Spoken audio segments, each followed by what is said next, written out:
மத்தேயு 26வது அதிகாரம் 15வது வசனம்.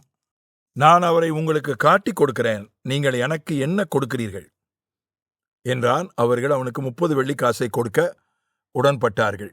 17ஆம் வசனம் அதே அதிகாரத்தில். புளிப்பில்லாத அப்ப பண்டிகையின் முதல் நாளிலே சீஷர்கள் இயேசுவினிடத்தில் வந்து, பஸ்காவை புசிப்பதற்கு நாங்கள் எங்கே உமக்கு ஆயத்தம் பண்ண சித்தமாயிருக்கிறீர் என்று கேட்டார்கள்.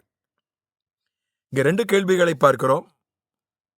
2 வெவ்வேறு நபர்களால் கேட்கப்பட்ட கேள்விகள், முரண்பாடான கேள்விகள். ஒரு கேள்வி என்ன? யூதாஸ் காரியாத்து பிரதான ஆசாரியரிடத்தில் கேட்ட கேள்வி, நான் இயேசுவை உங்களுக்கு காட்டி கொடுக்கிறேன், நீங்கள் எனக்கு என்ன கொடுக்கிறீர்கள்?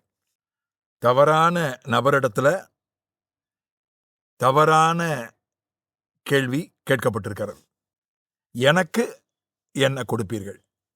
இயேசுவை காட்டி கொடுப்பதனால 2 தப்பு இங்க இருக்கு இந்த கேள்வியில. ஒன்று, ஒரு தப்பான செய்கை இருக்கிறது. நான் இயேசுவை காட்டி கொடுக்கிறேன், எனக்கு எவ்வளோ கொடுப்பீங்க? இன்னொன்று, கேட்கப்பட்ட நபர் யாரிடத்துல கேட்டார்களோ அந்த நபர் தப்பான நபர். பிரதான ஆசாரியன், அவன் ஒரு இயேசு கிறிஸ்துவுக்கு ஒரு விரோதி. அந்த ஸ்தானம், பிரதான ஆசாரியன் என்கிற ஸ்தானம், அது மதிப்புக்குரிய கனத்துக்குரிய ஒரு ஸ்தானம். ஆனால் அதில் இருந்த அந்த நபர் இயேசு கிறிஸ்துவுக்கு விரோதியாக இருந்தான். இதே கேள்வியை பேதுரு கேட்டான். நாங்கள் எல்லாத்தையும் விட்டு உம்மை பின்பற்றினோமே, எங்களுக்கு என்ன கிடைக்கும்னு. அது ஒரு நியாயமான கேள்வி. ஆண்டவர் சொன்னார், 100 மடங்கு எதையெல்லாம் நீங்கள் எனக்காக விட்டீங்களோ 100 மடங்கு இந்த பூமியில் கிடைக்கும், நித்திய ஜீவன் உங்களுக்கு கிடைக்கும் என்று சொன்னார். எனக்கு என்ன கிடைக்கும் அப்படின்னு கேட்கறது தப்பு கிடையாது. ஆனால் சரியான செயலை செய்துவிட்டு கேட்கணும், எனக்கு என்ன கிடைக்கும். ஆண்டவரிடத்தில் அந்த கேள்வியை கேட்கணும்.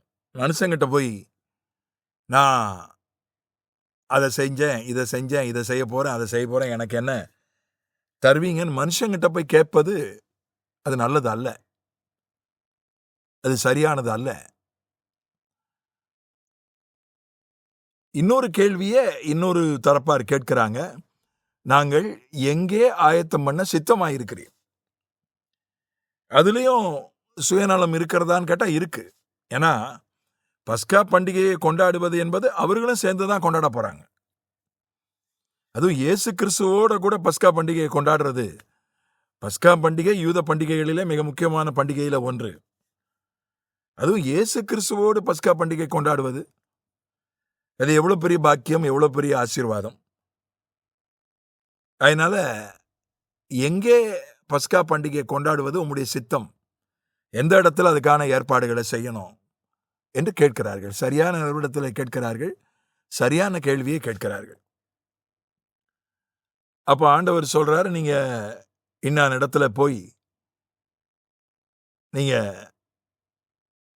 நகரத்துல போய், இன்னாருடைய வீட்டுக்கு போய் நீங்க சொல்லுங்க, அங்க இடம் தருவாங்க, அங்க மேல் வீட்டு அறையில நீங்க ஆயத்தம் பண்ணுங்க என்று சொல்கிறார்.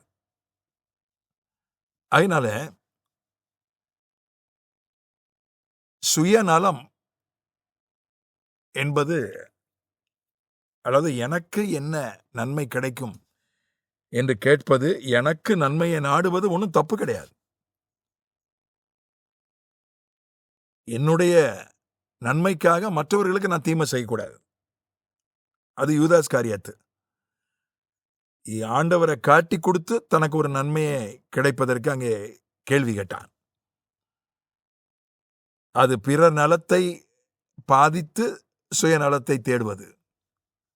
இது அப்படி இல்லை. இது நான் எனக்கு நன்மை உண்டாகணும், எனக்கு நன்மை கிடைக்கிறதுனால மற்றவங்களுக்கு தீமை உண்டாகக்கூடாது என்கிற ஒரு நோக்கத்தோடு கேட்கப்படுகிற கேள்வி.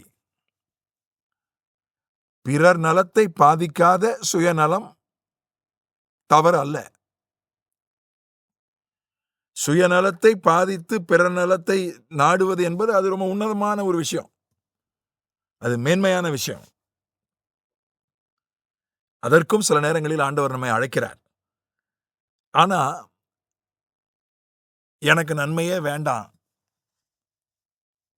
எனக்கு ஒண்ணுமே வேண்டாம், நான் முற்றும் துறந்த முனிவர் என்கிற அந்த துறவு நிலையை ஆண்டவர் இங்கே நமக்கு சொல்லவில்லை.